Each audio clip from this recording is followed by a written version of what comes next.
നമസ്കാരം. അപ്പോൾ നമ്മൾ നെക്സ്റ്റ് വീക്കിലേക്ക് സ്വിംഗ് ട്രേഡിങ്ങിന് പറ്റുന്ന ഏതാനും ബ്രേക്ക്ഔട്ട് സ്റ്റോക്സാണ് കണ്ടെത്താൻ പോകുന്നത്. അപ്പോൾ നമ്മുടെ ഒന്നാമത്തെ സ്റ്റോക്കാണ് ബജാജ് ഓട്ടോ. നമുക്കിവിടെ കാണാൻ സാധിക്കും വീക്കിലി ചാർട്ടിൽ അതിമനോഹരമായിട്ടുള്ള അപ് ട്രെൻഡാണ് നമുക്കിവിടെ കാണാൻ സാധിക്കുന്നത്.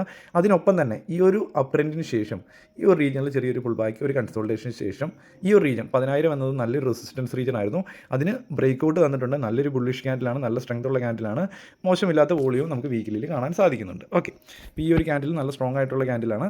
നമ്മൾ ഈ ഒരു റീജിയനിൽ എൻട്രി എടുക്കുന്ന സമയത്ത് നമുക്ക് ഈ ഒരു റീജിയൻ ഇല്ലെങ്കിൽ നമുക്ക് എസ് എൽ ഇടാം. അപ്പോൾ നമുക്കിവിടെ റിസ്ക് റിവാർഡ് റേഷ്യോ നോക്കുക. അപ്പോൾ നമ്മൾ ഏകദേശം ഒരു 1000 രൂപയുടെ റിസ്ക് കൊടുക്കുന്നുണ്ടെങ്കിൽ 2000 രൂപയുടെ റിവാർഡ് എടുത്ത് മുമ്പോട്ട് പോകാൻ നോക്കുക. ഓക്കെ, നമുക്ക് ഡെയിലിയിലേക്ക് പോയി കഴിഞ്ഞാൽ നമുക്ക് കാണാൻ സാധിക്കും ഉണ്ടോ, ഈ ഒരു റീജിയന് മൾട്ടിപ്പിൾ ടൈം സപ്പോർട്ട് റെസിസ്റ്റൻസ് എടുത്തിട്ടുണ്ട്. അതിനുശേഷം ക്ലിയർ ആയിട്ട് ഒരു ബ്രേക്ക്ഔട്ട്, അതിനുശേഷം നല്ലൊരു ബൈയിങ് വോളിയും വന്നിട്ടുണ്ട്. ഒരുപക്ഷേ ഈ ഒരു റീജിയനിലേക്കൊക്കെ വന്ന് ചിലപ്പോൾ ഒന്ന് സപ്പോർട്ട് എടുത്തിട്ടായിരിക്കും മൂവ് ചെയ്യുന്നത്. അപ്പോൾ എങ്ങനെ വേണമെങ്കിലും സംഭവിക്കുക. അപ്പോൾ നമ്മൾ റിസ്ക് റിവാർഡ് റേഷ്യോ കൃത്യമായിട്ട് ഫോളോ ചെയ്യുക. അപ്പോൾ ഈ ഒരു റീജിയനിലാണ് നമ്മൾ എൻട്രി വരുന്നതെങ്കിൽ ഈ ഒരു റീജിയനിൽ എസ് എൽ ഇടുക. എസ് എൽ ഹിറ്റ് ആവുകയാണെങ്കിൽ നമ്മൾ എക്സിറ്റ് ആകുക. അപ്പോൾ അങ്ങനെ മുമ്പോട്ട് പോകാൻ സാധിക്കുന്നതായിരിക്കും. സ്വിംഗ് ട്രേഡ് പഠിക്കാൻ താല്പര്യമുണ്ടെങ്കിൽ വീഡിയോ ഡിസ്ക്രിപ്ഷനിൽ ഒരു പ്ലേലിസ്റ്റ് കംപ്ലീറ്റ് ആയിട്ടുള്ള സ്വിംഗ് ട്രേഡിംഗ് ഫ്രീ ആയിട്ട് പഠിക്കാനുള്ള ഒരു പ്ലേലിസ്റ്റ് ക്രിയേറ്റ് ചെയ്ത് വെച്ചിട്ടുണ്ട്. അത് നോക്കിയും പഠിക്കാൻ സാധിക്കുന്നതായിരിക്കും. ഓക്കെ, അപ്പോൾ നമുക്ക് നമ്മുടെ നെക്സ്റ്റ് സ്റ്റോക്കിലേക്ക് പോകാം. നമ്മുടെ നെക്സ്റ്റ് സ്റ്റോക്സ് ആണ് ഡോംസ്. അപ്പോൾ വീക്കിലി ക്യാൻഡിൽസ്റ്റിക് ചാർട്ടാണ് ഓപ്പൺ ആക്കിയിരിക്കുന്നത്. ഇവിടെ നമുക്ക് നല്ലൊരു അപ് ട്രെൻഡ് കാണാൻ സാധിക്കുന്നുണ്ട്. ഇവിടെ ഈ ഒരു സ്റ്റോക്ക് സ്റ്റാർട്ട് ചെയ്തിട്ട് അധികം നാളായില്ല. ഇവിടെ വന്നിട്ട് ഈ ഒരു റീജിയൻ നല്ല രീതിയിൽ ഒരു കൺസോൾട്ടേഷൻ നടക്കുന്നുണ്ടായിരുന്നു. അതിനുശേഷം നല്ലൊരു ക്യാൻഡിൽ ക്ലിയർ ആയിട്ട് ആ ഒരു കൺസോൾട്ടേഷനെ ഓവർലാപ്പ് ചെയ്ത് മുകളിലേക്ക് കയറുന്നുണ്ട്. വോളിയം പതുക്കെ ഇൻക്രീസ് ആവുന്നുണ്ട്. നമുക്ക് ഡെയിലിയിലോട്ടൊക്കെ ഒന്ന് സ്വിച്ച് ചെയ്ത് നോക്കാം. ടൈം ഫ്രെയിം കണ്ടോ, ഇവിടെ നല്ല വോളിയം വരുന്നുണ്ട്. മൂവിങ് ആവറേജ് നമുക്ക് സപ്പോർട്ട് തരുന്നുണ്ട്. ഈ ഒരു റീജിയൻ നല്ലൊരു റെസിസ്റ്റൻസ് സോൺ ആയിരുന്നു. അപ്പോൾ അതിന് മുകളിൽ കയറിയിട്ടുണ്ട്. അപ്പോൾ നമുക്ക് ഈ ഒരു റീജിയനിൽ എൻട്രി എടുക്കുകയാണെങ്കിൽ നമുക്ക് എസ് എൽ ഈ ഒരു റീജിയന് താഴെ ഇടണം. നമുക്ക് 1:2 റിസ്ക് റിവാർഡ് റേഷ്യോ വെച്ച് മുമ്പോട്ട് പോകാൻ സാധിക്കുന്നതായിരിക്കും. ഓക്കെ, ഇതാണ് നമ്മുടെ രണ്ടാമത്തെ പിക്ക്. അപ്പോൾ നമ്മുടെ അടുത്ത സ്റ്റോക്കാണ് ഫിനോ പേയ്മെൻറ്റ് ബാങ്ക്. അപ്പോൾ ഈ ഒരു സ്റ്റോക്ക് നമുക്ക് മൾട്ടിപ്പിൾ തവണ റെസിസ്റ്റൻസ് എടുത്തിട്ടുണ്ട്. അപ്പോൾ ലാസ്റ്റ് ടൈം റെസിസ്റ്റൻസ് എടുത്തതിന് ശേഷം ആ ഒരു റീജിയനിൽ ചെറിയ രീതിയിലൊരു കറക്റ്റ് ചെയ്ത് അത് ബ്രേക്ക്ഔട്ട് ചെയ്യുവാണ്. അത്യാവശ്യം മോശമില്ലാതെ വോളിയം ഇൻക്രീസ് ചെയ്യുന്നതായിട്ട് നമുക്ക് കാണാൻ സാധിക്കും.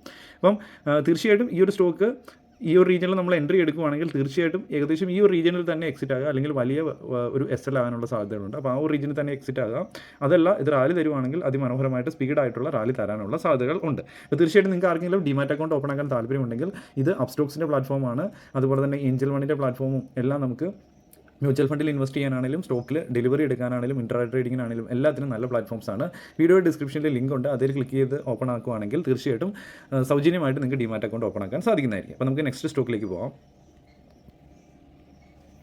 നമ്മുടെ നെക്സ്റ്റ് സ്റ്റോക്കാണ് BPL. അപ്പോൾ നമുക്കിതൊരു 7 ഇയർ ബ്രേക്ക്ഔട്ടാണ് തരുന്നത്. 2018 റെസിസ്റ്റൻസ് എടുത്തിട്ടുണ്ട്, 2022 അതിനുശേഷം മന്ത്ലി ടൈം ഫ്രെയിമിൽ, വലിയ ടൈം ഫ്രെയിമിൽ ക്ലിയർ ആയിട്ട് ബ്രേക്ക്ഔട്ട് തരുന്നുണ്ട്. അപ്പോൾ നല്ല വോളിയം ഉണ്ട്. അപ്പോൾ തീർച്ചയായിട്ടും ഈ ഒരു സ്റ്റോക്കിൽ നമുക്ക് വീക്കിലിയിൽ നമുക്ക് നോക്കുകയാണെങ്കിൽ ഈ ഒരു റീജിയനിൽ നല്ലൊരു കൺസോൾട്ടേഷൻ ഉണ്ടായിരുന്നു. അതിനുശേഷം ആ ഒരു റീജിയനിൽ പുറത്തേട്ട് നല്ലൊരു വീക്കിലി വോളിയത്തോടു കൂടി ബ്രേക്ക്ഔട്ട് തന്നിട്ടുണ്ട്.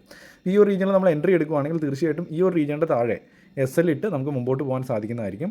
ഇവിടെ നമുക്ക് വലിയൊരു റിസ്ക് റിവാർഡ് റേഷ്യോ കിട്ടും. ചിലപ്പോൾ ഇത് ശരിയായ ബ്രേക്ക്ഔട്ടാണ് തന്നതെങ്കിൽ തീർച്ചയായിട്ടും നമുക്ക് 1:3 അല്ലെങ്കിൽ 1:4 അതിലും എബോ റിട്ടേൺ തരാനുള്ള സാധ്യതകളുള്ള ഒരു സ്റ്റോക്കാണ് BPL. ഓക്കെ, അപ്പോൾ നമ്മുടെ നെക്സ്റ്റ് സ്റ്റോക്കാണ് ഹരിയോം പൈപ്പ്. ഈ ഒരു സ്റ്റോക്ക് നമുക്ക് വീക്കിലിയിൽ നല്ലൊരു റെസിസ്റ്റൻസ് എടുത്തിട്ടുണ്ട്. ഏകദേശം 3ാമത്തെ തവണയാണ് എടുത്തത്. 4ാമത്തെ തവണ അത് ബ്രേക്ക്ഔട്ട് തരുന്നുണ്ട്.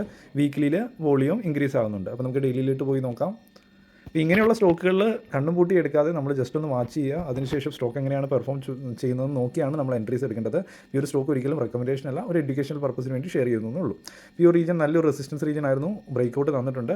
അപ്പം ഈ ഒരു റീജിയനിൽ തന്നെ നമുക്ക് എൻട്രി കൺസിഡർ ചെയ്യാം. അപ്പോൾ ഇവിടെയും നമുക്ക് ഈ ഒരു റീജിയന് താഴെ എസ് എൽ ഇടാൻ സാധിക്കുന്നതായിരിക്കും. അപ്പം ചെറിയ എസ് എൽ വേണമെന്നുള്ളവരാണെങ്കിൽ ഈ ഒരു റീജിയനിലേക്ക് വന്ന് ഈ ഒരു റീജിയനിൽ ഒരു കൺസോൾട്ടേഷൻ ഉണ്ടായി വീണ്ടും ഒരു മൂവ്മെൻറ്റ് തരുവാണെങ്കിൽ കുഞ്ഞ് എസ് എല്ലോട് കൂടി നമുക്ക് വലിയ റിസ്ക് റിവാർഡ് റേഷ്യോ കിട്ടും. ഓക്കെ, അപ്പോൾ ആ ഒരു രീതിയിൽ നമുക്ക് പ്ലാൻ ചെയ്യാൻ സാധിക്കുന്നതായിരിക്കും ഈ ഒരു ട്രേഡ്സ്.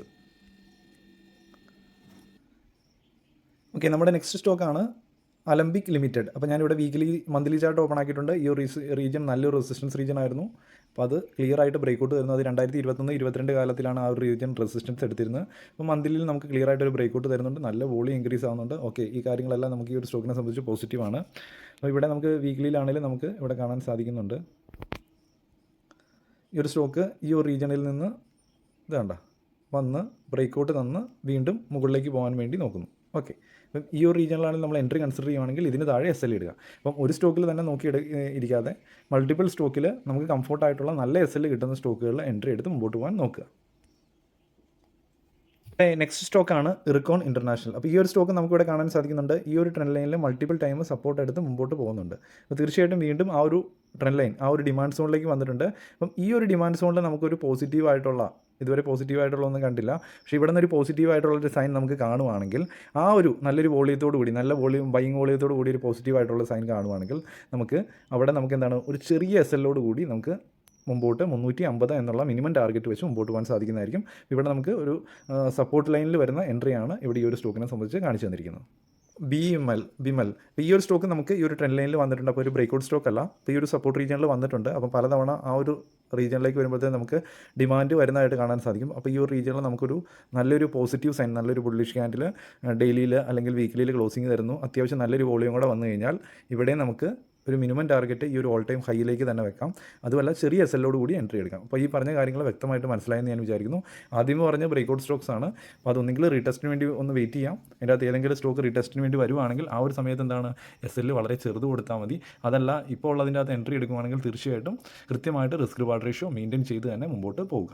ഈ ഒരു സ്റ്റോക്കുകൾ ബ്രേക്ക്ഔട്ട് വന്നിട്ടില്ല. ബട്ട് ഈ ഒരു റീജിയനിൽ വരുവാണെങ്കിൽ നമുക്ക് എൻട്രി എടുത്തതിന് ശേഷം കൃത്യമായിട്ട് SL ഫോളോ ചെയ്യേണ്ട സ്റ്റോക്സ് ആണ് ഈ ഒരു സ്റ്റോക്കുകൾ. ക്ലിയർ ആയിട്ട് മനസ്സിലായെന്ന് ഞാൻ വിചാരിക്കുന്നു. ഓക്കെ, അപ്പം തീർച്ചയായിട്ടും ഞാൻ പറഞ്ഞു കൂടുതലായിട്ട് ETF ഇൻവെസ്റ്റ്മെൻറ്റിനെ കുറിച്ച് ETF ട്രേഡിംഗ് സ്ട്രാറ്റജീസ് ഒക്കെ പഠിക്കാൻ താല്പര്യമുണ്ടെങ്കിൽ വീഡിയോ ഡിസ്ക്രിപ്ഷനിൽ വാട്സപ്പിൽ ലഭിക്കും. അവിടെ പ്രീമിയം കോഴ്സും കാര്യങ്ങളൊക്കെ പ്രൊവൈഡ് ചെയ്യുന്നതായിരിക്കും. താല്പര്യമുള്ളവർ മെസ്സേജ് അയക്കി ചോദിക്കുക. അപ്പോൾ ഓക്കെ, താങ്ക് യു. വീഡിയോ ഇഷ്ടപ്പെട്ട് കഴിഞ്ഞാൽ ലൈക്ക് ചെയ്യുക. ഇതിനകത്ത് ഏത് സ്റ്റോക്കുകളാണ് കൂടുതൽ ഇഷ്ടപ്പെട്ടത് ജസ്റ്റ് പേരുകൾ ജസ്റ്റ് ഒന്ന് കമൻറ്റായിട്ട് രേഖപ്പെടുത്താൻ ശ്രദ്ധിക്കുക. Okay, thank you.